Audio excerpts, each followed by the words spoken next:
A close call in Mission Valley this afternoon as two separate fires break out, both happening as a red flag warning is underway. Good afternoon, everybody. I'm Anna Laurel. I'm Carla Chiquetto. Those fires started around 1 o'clock. The first off Interstate 15 near Friars Road forced the closure of all lanes on the 15 south. That was followed by another fire in the riverbed underneath the Mission San Diego Trolley stop. These fires come after scares in Ramona and Chula Vista earlier today. CBS 8's Shannon Handy joins us live now with the very latest. Shannon?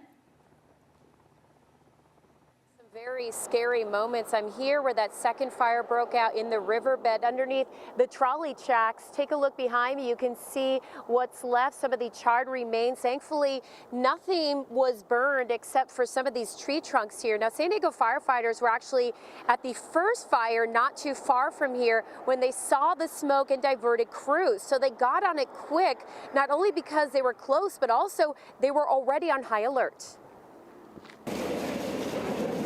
In light of the devastation that has occurred up north, we have been on high alert.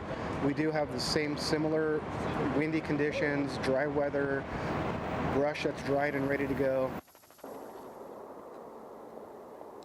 Here is chopper video showing the first fire, which broke out on the west side of Interstate 15 by the tank farm, which is not far from Snapdragon Stadium. In that one, all lanes of Interstate 15 South were shut down as a precaution, so it created a traffic jam on the freeway for several minutes. Then, some of the crews who were there headed over here to the Mission San Diego Trolley stop. They were able to put the fire out quickly, keeping it at just 100 feet by 100 feet, so very small, but it created a lot of fear for people who live in this area, especially with this red flag warning and the conditions we're seeing: dry brush, low humidity, and gusty winds. Some even grabbed stuff in case they needed to evacuate. Came out and I saw a bunch of smoke and I heard the sirens, which is what caught my attention. And when I got here, they had it pretty much put out, and I did see the helicopter circling. And I was just thinking, like, take the water from our pools if you have to, because we're right here. We grabbed our cat and some, just some stuff, and we're ready to take off if we needed to. The best is that frying pan there.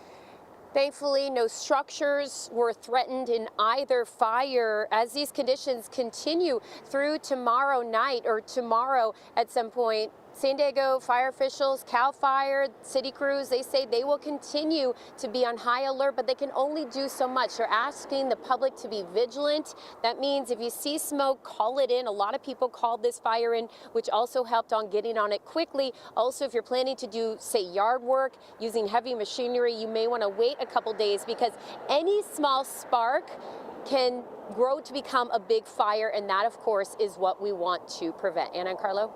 Yeah, you know what, Shannon, at least on a map, it looked like these fires were really close to each other. They're off the 15. So any word yet on what caused them?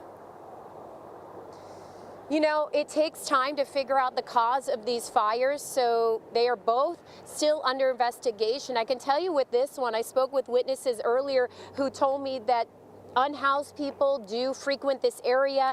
They had heard some rumors that possibly this was started by one of those unhoused people. And if you look at this area that burned, you can see some cooking materials, some canned food, some other things that would indicate that people live in this area or at least spend time in this area. So that is one possibility that fire crews are looking at out here. But again, both fires still under investigation. Yeah, it started close to each other and close in time. Be interesting to see what answers we get. Shannon Handy reporting live for us. Thanks, Shannon.